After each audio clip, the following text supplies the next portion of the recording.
नमस्कार, VIP news आप देख रहे हैं। मैं आपके साथ सागर मिश्रा। ब्लैक फंगस से दहशत हो गई है बिहार में, झारखंड में, पूरे देश भर में। लेकिन आज के दिन हमारा मकसद आपको डराना नहीं है। हमारा मकसद होगा आज के दिन इस पूरी चर्चा में कि कैसे आपको सचेत करें। कोरोना संक्रमण से अभी देश उबर भी नहीं पाया कि देश में एक और बीमारी की ओर चपेट में आ गया, जिसका नाम है ब्लैक फंगस, और अब तो व्हाइट फंगस भी दिखाई दे रहा है। आंख, नाक और फेफड़ों पर यह वार करता है। बिहार में ब्लैक फंगस के मरीजों की संख्या लगातार बढ़ती चली जा रही है, जो चिंता का विषय है। पहले देखिए रिपोर्ट, फिर करेंगे चर्चा।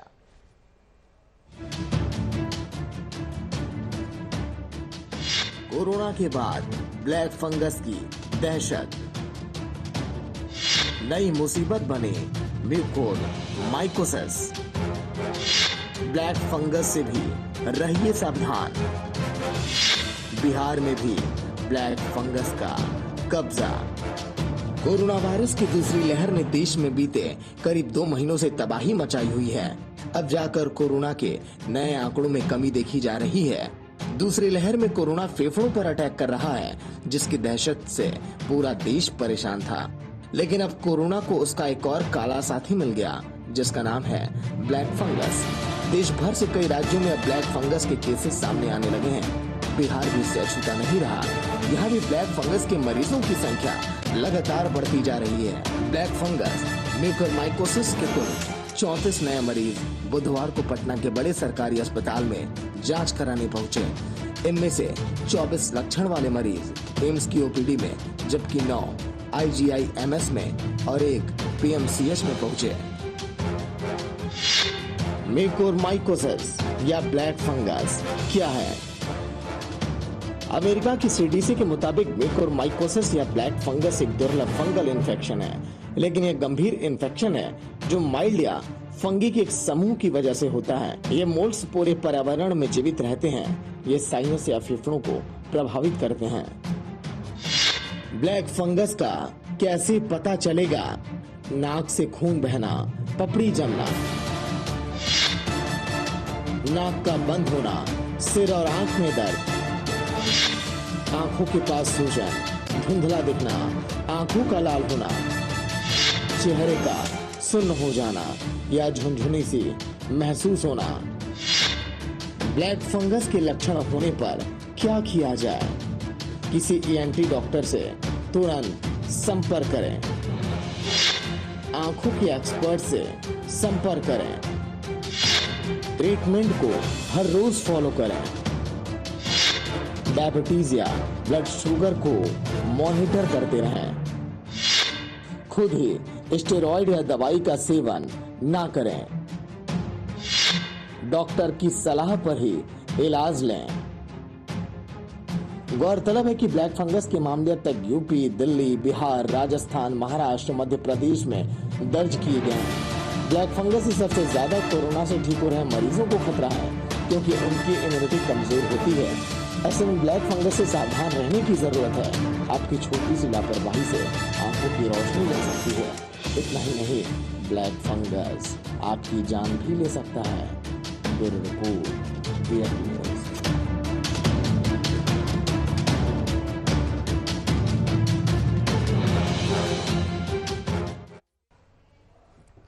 तो चलिए, आज के दिन ब्लैक फंगस कितना खतरनाक है, कैसे आपको सचेत रहना है, कैसे आपको सावधानियां बरतनी है, इसीलिए आज के दिन वीआईपी न्यूज पटना के उन एक्सपर्ट, उन डॉक्टरों से चर्चा करेगा और आपको बताएगा कि कैसे बचें ब्लैक फंगस, व्हाइट फंगस, इन तमाम चीजों से। Doctor Akhilesh, neuro physician, Patna से जुड़े हैं आज के दिन लाइव में। Doctor B Jha, Mrinal director हैं पालिका विनायक हॉस्पिटल पटना के। स्वागत है डॉक्टर अखिलेश आपका, डॉक्टर बी झा आपका वीआईपी न्यूज में। सबसे पहले डॉक्टर अखिलेश, आपके पास मैं आऊंगा। जिस तरह से अभी तक तो ब्लैक फंगस ही देखा जा रहा था, व्हाइट फंगस भी आ रहा है, लेकिन पहले ब्लैक फंगस पर हम फोकस करेंगे थोड़ी देर कि आखिर इसकी उत्पत्ति कैसे हुई और मौजूदा समय में हालात कैसे हैं, कैसे इससे निपटा जाए। डॉक्टर अखिलेश। नमस्कार, मैं doctor Akhilesh, senior neurophysician Patna. Black fungus आज दुनिया में पहली बार नहीं है, ये पहले भी था। ब्लैक फंगस एक तरह का एक फंगस है जो कि राइयोपस या म्यूकर जाति का ये फंगस है। अभी लास्ट 2 महीनों में जिस तरह से अफरा तफरी हुई, कोरोना का दूसरी लहर देश में आई और लोगों को अस्पताल में भर्ती हुए, मैक्सिमम लोग इस पर बीमार पड़े और बहुत सारे लोगों ने होम आइसोलेशन किया, कुछ लोग भर्ती हो गए और बहुत सारे लोगों ने स्टेरॉइड का ओवरडोज यूज करना चालू किया। ब्लैक फंगस और कोरोना दोनों साथ साथ अभी आ रहा है। तो ब्लैक फंगस हम ऐसे बोलेंगे कि ये फंगस हमारे समाज में ऐसे भी है, ये सॉइल में मिट्टी में रहता है, एनवायरनमेंट में रहता है, लेकिन ये किसको इफेक्ट करता है ये जानना पहले जरूरी है।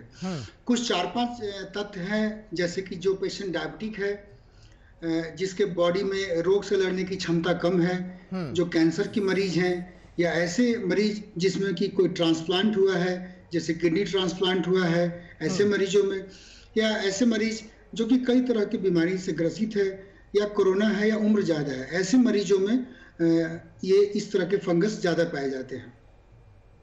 ठीक है डॉक्टर बी झा, जिस तरह से हम देख रहे हैं ब्लैक फंगस के मरीज लगातार बढ़ते चले जा रहे हैं, ये कोरोना से ठीक होने वालों में अधिक देखी जा रही है। इस तरह की बीमारी, इस तरह का प्रकोप उनमें अधिक है।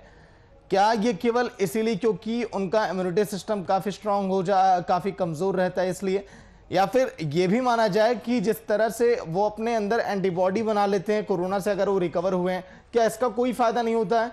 डॉक्टर बीजा।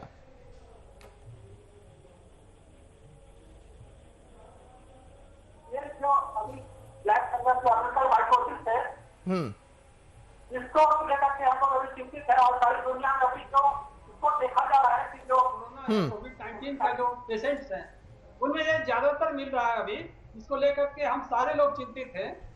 है क्या ये जो एक फंगल इन्फेक्शन है, जैसे कि आप आम भाषा में समझिए, जहाँ भी हम लोग देखते हैं जो जहाँ नमी रहती है वहां पर जैसे फफूंदी टाइप का लगता है, ये फंगल इन्फेक्शन है जो ये सब जगह सारे एनवायरमेंट में होते हैं। लेकिन जब आपका इम्यून सिस्टम मतलब आपका जो बॉडी की जो क्षमता है, पावर इम्यूनिटी का, रोग से लड़ने की जो क्षमता जब कम हो जाती है तब ये अटैक करते हैं ज्यादातर। और ये ऐसा नहीं, एक बहुत नई बीमारी है ये। जो और भी फंगल इन्फेक्शन जो है हम लोग लंग्स में देखते आए हैं, जो कि बहुत सारे डायबिटिक पेशेंट हैं या बहुत दिन से जिनका इम्यून सिस्टम कमजोर है, या जो कोई इम्यूनोसप्रेसेंट जो ड्रग्स लेते हैं उनमें फंगल इन्फेक्शन पाए जाते हैं। लंग्स में यूजुअली एस्परजिलोसिस मिलता है, लेकिन अभी जो खास करके कोविड के पेशेंट में हम लोग देख रहे हैं म्यूकरमाइकोसिस यानी ब्लैक फंगस भी हम लोग इसको कहते हैं। इसका मेन कारण मुख्य रूप से खास करके कोरोना के पेशेंट्स में ही मिलता है, और ये एक कोरोना का गंभीर कॉम्प्लिकेशन के रूप में माना जा रहा है। और बिहार में भी अभी इसका दस्तक हो चुका है। जो हमारे हॉस्पिटल है पालिका विनायक हॉस्पिटल, उसमें हम लोगों ने 3 केस को डिटेक्ट किया है, और कल हम लोगों ने एक पेशेंट का ऑपरेशन भी किया है, जिसमें कि हमारे ENT सर्जन और टीम जो हमारी टीम है उन्होंने जो नाक के रास्ते बिना चीरा लगाए इसका ऑपरेशन किया है, जो सफल रहा है। तो हम इसको कह सकते हैं कि ये जो है कोरोना का एक गंभीर कॉम्प्लिकेशन है, जिसको प्रिवेंट करना चाहिए, खास के डायबिटिक पेशेंट को, और जिसको हम लोग लंबे समय तक स्टेरॉइड दिए हैं उसको हम लोग काफी बारीकी से ऑब्जर्वेशन करने चाहिए हम लोग। ठीक है डॉक्टर अखिलेश, ये जो व्हाइट फंगस है ब्लैक फंगस के बाद, क्या इसको अपग्रेड वर्जन माना जाए? ये और भी खतरनाक है ब्लैक फंगस से। और ये व्हाइट फंगस की उत्पत्ति कैसे हुई, इसकी पहचान कैसे करें, इसके लक्षण क्या हैं डॉक्टर अखिलेश? देखिए, अभी पटना में जो PMCH पटना में जो माइक्रोबायोलॉजी डिपार्टमेंट में 4 केसेस व्हाइट फंगस के मिले हैं। दोनों फंगस ही हैं, दोनों की जाति अलग अलग है। ब्लैक फंगस म्यूकर वेराइटी से होता है और व्हाइट फंगस की एक अलग वेराइटी है। दोनों फंगस का जो मोड ऑफ ट्रांसमिशन है वो सेम है। दोनों हमारे नजल स्प्रेड से होता है, दोनों के स्पोर हवा में फैलते रहते हैं। ये भी वैसे लोगों में होता है जो जिसकी इम्यून सिस्टम कमजोर है, जो डायबिटिक है, जो कैंसर है, जैसा हमने या डॉक्टर झा ने भी चर्चा की। तो व्हाइट फंगस के नए केसेस अभी पटना में 4 मिले हैं। दोनों फंगस ही खराब है, ब्लैक फंगस भी खराब है, व्हाइट फंगस भी खराब है। लेकिन व्हाइट फंगस जो पटना में 4 केस मिले हैं उनमें लंग्स का इन्वॉल्वमेंट था, ब्रेन का इन्वॉल्वमेंट नहीं था, और दवाइयों से चारों पेशेंट अभी ठीक हो गए हैं। अगर मैं बोलूं तो ब्लैक फंगस उसके कंपेयर में ज्यादा खतरनाक है, क्योंकि ब्लैक फंगस काफी तेजी से स्प्रेड करता है। सबसे पहले हमारे जो साइनसेस है, नाक वाले सिस्टम को इन्फेक्ट करता है, और वहां से अगर स्प्रेड करके ये ब्रेन में चला गया तो मॉर्टलिटी मोर देन 90% है। या आप ऐसे कहें कि ये ब्रेन में अगर इन्वेड कर गया तो हमारे आंखों की रोशनी जा सकती है और 3-4 दिनों के अंदर ही पेशेंट का खतरा होता है। अगर यही फंगस अगर जस्ट लंग्स में आ गया तो जो मरीजों का लक्षण होती है कि बुखार आएगा, मुंह से खून आएगा, ये सब लक्षण होंगे और यहाँ भी मोर्टेलिटी आपको मोर देन 50% है। तो दोनों फंगस की जातियां अलग अलग है, दोनों का मोड ऑफ ट्रांसमिशन फैलने का तरीका एक है और दोनों ही फंगस खराब है। लेकिन डॉक्टर बीजा एक मैं सवाल पूछना चाहूंगा, क्या जिस तरह से कोरोना एक दूसरे के टच में आने से, मिलने से, जुलने से फैल जाता था, क्या इसी तरह कुछ ब्लैक फंगस में भी है? और मैंने देखा है कई केसेस में कई डॉक्टर ये कह रहे हैं कि नवजात में भी ये संक्रमण ये फैल रहा है। डॉक्टर बीजा जी, बहुत अच्छा सवाल है आपका, क्योंकि बहुत सारे हमारे जो पेशेंट हैं जो हमने पहली बार जब डिटेक्ट किया अपने हॉस्पिटल में तो बहुत तरह की भ्रांतियां हो रही थी जो इवेंट की जो स्टाफ में।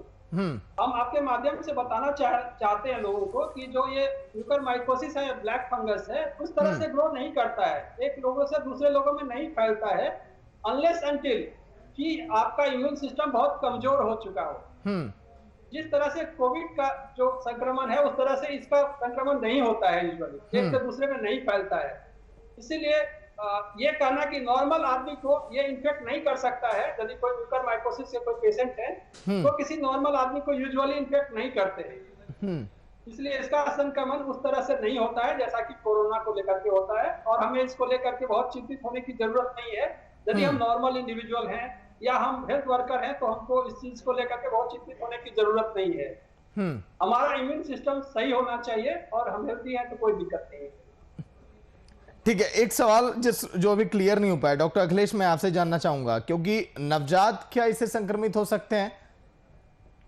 अभी तक तो ऐसा कोई डाटा नहीं आया है कि नवजात, क्योंकि नवजात की इम्यून सिस्टम है। अभी तक जितने भी केसेस हमारे इंडिया में देखने को मिले हैं नवजात की केसेस को ज्यादा रिपोर्टेड नहीं है। मैक्सिमम केसेस रिपोर्ट हमारे ओल्ड एज में ही हो रहे हैं, क्योंकि ओल्ड एज में ही कई बीमारियां हैं, जैसे कैंसर हो गया या बहुत दिन से कई बीमारियों से ग्रसित है, किडनी ट्रांसप्लांट है, डायबिटिक है। तो नवजात के कंपेयर में जो हमारे ओल्ड एज के लोग हैं ज्यादा इसमें इफेक्टेड होंगे। लेकिन डॉक्टर बीजा क्या इसमें सावधानियां बरतनी चाहिए ताकि लोग ब्लैक फंगस से बचे रहें? जी, पहला तो है जो भी हमारे जो कोरोना कोविड के पेशेंट हैं जो कि डायबिटीज से ग्रसित है या जिनको की किडनी ट्रांसप्लांट हुआ है या जिनको कोई ऐसा ड्रग हम लोग दे रहे हैं जो कि इम्यूनोसप्रेसेंट दे रहे हैं या फिर जो हम लोग स्टेरॉइड का लंबे समय तक उपयोग किए तो इन लोगों को बहुत क्लोज मॉनिटरिंग करना चाहिए। जैसे कि कभी यदि हेडेक होता है या विजन का लॉस होता है या जैसे आंख दांत में सूजन होता है तो इस तरह के लक्षण होने पर हमको एमआरआई कराना चाहिए उनका। तो उसमें अर्ली हम लोग डिटेक्ट कर लेते हैं इसको और हमने जो अपने यहाँ भी जो पाया है उसमें हम लोगों ने अर्ली डायग्नोसिस किया है इसको। इसलिए हमको बहुत क्लोज मॉनिटरिंग करना चाहिए जो कि इस तरह के पेशेंट हैं उनको। ठीक है डॉक्टर अखिलेश, अगर मैं घर में बैठा हूं, अगर लोग अगर घरों में बैठे हैं, वो कैसे अपने अंदर ये जान सकते हैं कि हमारे अंदर ब्लैक फंगस के लक्षण आ रहे हैं? कब वो जाएं डॉक्टर के पास, कब वो सलाह लें, कब वो दवाएं चलाएं, ऐसा कब उन्हें करना चाहिए? जी, बहुत अच्छा सवाल है। अगर हम अपनी बीमारी को पहचानेंगे तभी उससे हम अपने आप को रोक पाएंगे और डॉक्टर से सही टाइम पे जा पाएंगे। तो उसके लिए बहुत सा सिंपल चीज है जो अभी तक हमने जितना भी चर्चा किया कि जो कोविड पेशेंट है, ओल्ड पेशेंट, उनमें होने का चांस है, लेकिन पहचानेंगे कैसे? तो जनरली म्यूकर जो फंगल डिजीज है वो हमारे 4 सिस्टम को इफेक्ट करता है। जैसे सबसे पहले वो हमारे नाक के थ्रू आएगा और नाक के पास वो स्वेलिंग होगा चेहरे की किसी एक तरफ। अगर नाक के थ्रू वो आंखों के पास चला गया तो 3-4 दिन के अंदर आंखों में लाली आएगी, आंख बाहर आने लगेगा जिसको प्रोक्टोसिस बोलते हैं, आंखों की पलक गिरने लगेगी और 3-4 दिनों के अंदर आंखों में रोशनी जाने लगेगी और पेशेंट को बुखार आने लगेगा। मतलब पेशेंट को बुखार आएगा, चेहरे के एक भाग में सूजन होगा, आंखों की पलक गिरने लगेगी और ये चीजें बहुत तेजी से फैलेंगी। मतलब 3-4 दिनों के अंदर ऐसे लगेगी जैसे अचानक से ये क्या होगा और आंखों की रोशनी चली जाती है, पहला। दूसरा, अगर यही ब्रेन के अंदर चला गया तो फिर पेशेंट का व्यवहार बदल जाएगा, पेशेंट बेहोश होने लगेगा, मृत्यु के झटके आने का चांस है। 2 पॉइंट हो गया, नाक के थ्रू और ब्रेन के थ्रू। अगर यही म्यूकर स्प्रेड करके जैसे स्पोर हमारे लंग्स फेफड़ों में चला गया तो फिर फेफड़ों के लक्षण आएंगे, जैसे मरीज को बुखार आएगा, खांसी आएगी, मुंह से खून आएगा। तो जैसे कोविड के लक्षण होते हैं वैसे ही लक्षण मरीजों में आने लगेंगे। लेकिन ये म्यूकर काफी तेजी से फैलता है। 4-5 दिन के अंदर मुंह से खून आने लगेगा, बुखार आने लगेगा, ये सब चीजें होगी। और इसमें मॉर्टिलिटी काफी ज्यादा है, मोर देन 50% लंग्स की जैसे में इन्वॉल्वमेंट है। तो कुछ कॉमन फीचर हैं, जैसे कि चेहरे आंख में एक तरफ सूजन होना, आंखों की रोशनी जाना, मुंह से खून आना, बुखार आना, खांसी, ये कुछ कॉमन लक्षण आ रहे हैं। तो ऐसा पहचान करके अगर ऐसा लग रहा है तो हमको अपने नजदीकी डॉक्टर से मिलना चाहिए। लेकिन डॉक्टर बीज, हाँ, मैंने कई दर्दनाक तस्वीरें देखी, लोगों की आंखें निकालने पड़ी, लोगों के जबड़े निकाल दिए गए। क्या अगर इनको नहीं निकाला जाएगा या फिर जहां पर बहुत अधिक इन्फेक्टेड कर दिया उस एरिया को, तो ये पूरे बॉडी को अपनी चपेट में ले लेगा और इंसान बचेगा नहीं? ऐसा हो रहा है इसमें? जी, ये बिल्कुल ही गंभीर बीमारी है, घातक जानलेवा बीमारी है और बहुत रैपिडली ग्रो करता है। तो जैसे डॉक्टर साहब बता रहे थे, डॉक्टर अखिलेश भी बता रहे थे कि ये नाक के रास्ते यूजुअली होता है और इसका संक्रमण बहुत तेजी से फैलता है। जैसे उसके बाद हम लोग दोनों तरफ जैसे मैक्सिलरी साइनस है, ये बहुत तेजी से ग्रो करता है, मैक्सिलरी साइनस को इन्वॉल्व करेगा, फिर हमारे आंखों के रास्ते से हमारा विजन लॉस हो जाता है उसमें, उसके बाद ऑप्टिक नर्व को इन्वॉल्व करके और ये ब्रेन के में भी चला जाता है। जब ब्रेन में चला गया तो फैटल ही होता है और आंख के को इन्वॉल्व किया ऑप्टिक नर्व को, तो उसके बाद आंख की रोशनी चली जाती है। इस बीच में यदि हम लोग क्या है उसमें की सर्जरी करके ना उसको निकाल देते हैं, उसको क्लीन कर देते हैं उसको, और इसके बाद जो एंटी फंगल ट्रीटमेंट चलाते हैं तो मरीज की जान बच जाती है। और कई केसेज में आंख भी निकालना पड़ सकता है, क्योंकि आंख यदि एक बार वंस इन्वॉल्व हो जाता है तो आंख निकालना पड़ सकता है उसमें। और इसके अलावा यदि इसमें है कि बहुत अर्ली डायग्नोसिस होना चाहिए और ट्रीटमेंट भी तुरंत एग्रेसिव ट्रीटमेंट देना पड़ता है, नहीं तो 2 से 3 दिन में मरीज का कंडीशन फैटल हो जाता है। इसलिए हमको बहुत डिले नहीं कर सकते हैं इसमें। यदि आपको लगता है कि जो अभी डॉक्टर साहब बता रहे थे, जिस तरह के लक्षण यदि मिलते हैं तो हमको तुरंत डॉक्टर से सलाह लेनी चाहिए, हमको इन्वेस्टिगेशन कराने चाहिए और इसके बाद तुरंत ट्रीटमेंट शुरू करना है।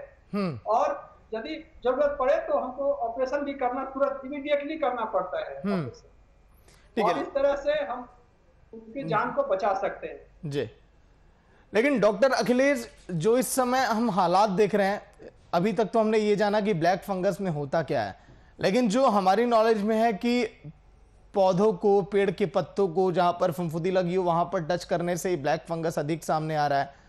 लोग क्या ना करें, लोग पेड़ पौधों को ना छुएं बस, या फिर इसके अलावा और क्या लोग करें? तो सावधानियां बरतनी बहुत जरूरी है। क्योंकि बचाव बहुत जरूरी है। ये फंगस क्या होता है, जो भी हमारा नमी वाला चीज होता है, जैसे कि मोस्टली सॉइल मिट्टी में रहता है, या जहाँ कोई बिल्डिंग बन रहा है, कोई कंस्ट्रक्शन है जहाँ की धूल ज्यादा निकल रहे हैं, वहां पे फैलने का चांस ज्यादा है। या फिर जो पेड़ पौधे जहाँ की जो सड़े गले हैं, जो कि डस्ट ज्यादा है, जहाँ पानी ज्यादा लगी है, वो वहाँ ये ग्रो करते हैं। तो बचाव का तरीका है, पहले जो इसका मोड ऑफ ट्रांसमिशन है, जहाँ जहाँ फैलता है वहाँ रोकना होगा।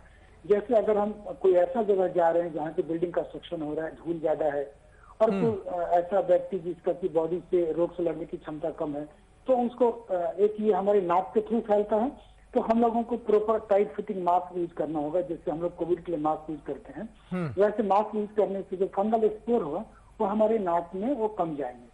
तो एक तो मोड ऑफ ट्रांसमिशन है कि नाक के थ्रू हमारे फेफड़ों में जाता है, नाक के थ्रू ब्रेन में जाता है, तो जो नजल है उस रास्ता को हमको ब्लॉक करना होगा, तो हम लोग मास्क यूज कर सकते हैं। पहला तरीका वो हो गया।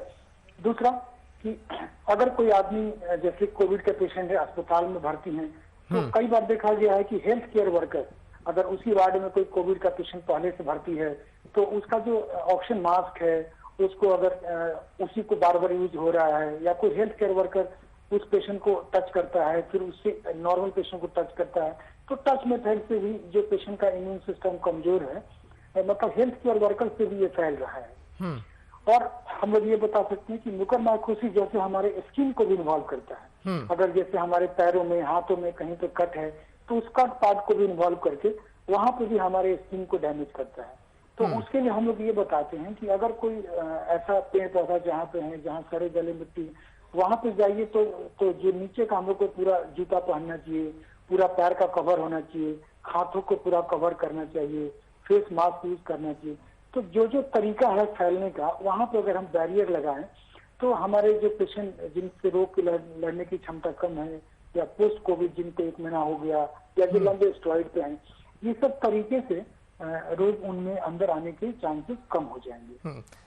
लेकिन डॉक्टर बी झा, जिस तरह से आप लोग जिक्र कर रहे हैं कि कंस्ट्रक्शन एरिया में जहां पर बिल्डिंगें बन रही हों, नाक में पपड़ी जम जाना खून की, तो ये जो तमाम चीजें हैं, इसको देखकर तो यही लगता है कि ये कोई महामारी तो है नहीं कि ये कुछ दिन के बाद ये समाप्त हो जाएगी।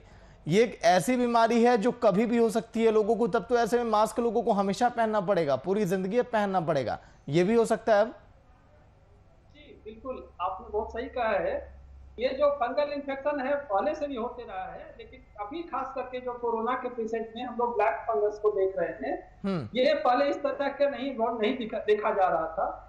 और अभी जो डॉक्टर साहब आपको बता रहे थे जिसमें कि जो प्रिवेंट करने का एक चीज हम आपको फिर से ये करना चाह रहे हैं, कॉल करना चाह रहे हैं। अभी हम देख रहे हैं कि ज्यादातर जो पेशेंट जो गंभीर मामले हैं कोरोना के, जिसमें कि हम वेंटिलेटर को यूज करते हैं, उसमें हम लोग ऑक्सीजन को जब देते हैं उसमें ये ह्यूमिडिफायर का यूज करते हैं, पानी का यूज करते हैं।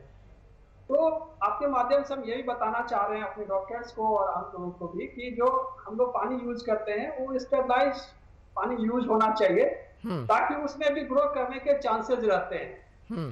तो जो हम लोग वेंटिलेटर यूज करते हैं जिसमें जो पानी होता है उसको हम लोग को फ्रीक्वेंटली चेंज करना चाहिए या स्टेबलाइज वाटर ही यूज करना चाहिए। बिल्कुल। दूसरा जो आपका अभी सवाल था उसका हम जवाब देना चाह रहे हैं कि जो आपने बताया कि ये सब चीज या बहुत दिन लंबे समय तक रहेंगे, ऐसा नहीं है। ये जो अचानक से जो अभी हम लोग देख रहे हैं इस तरह के केसेस, ये नहीं रहते थे, पहले भी फंगल इन्फेक्शन होते थे, जैसे कि बहुत सारे लंग्स में हम लोग देखते थे, बहुत डायबिटिक पेशेंट में पहले भी फंगल हम लोग बहुत देखते थे, लेकिन ये एस्परजिलस का होता था। दूसरे टाइप के जो फंगस है म्यूकरमाइकोसिस का इस तरह के इतने तादाद में नहीं मिल रहे थे, जो खास करके कोरोना के पेशेंट में ही मिल रहे हैं।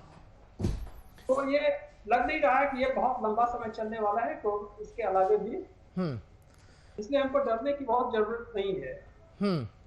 ठीक है doctor Akhilesh, doctor B Jha, वक्त थोड़ा कम है, दो पंक्तियों में मैं आप लोगों से अब कहना चाहूंगा कि बिहार की जनता आपको देख रही है, देश की जनता आपको देख रही है, एक अपील इस कोरोना काल में इस ब्लैक फंगस के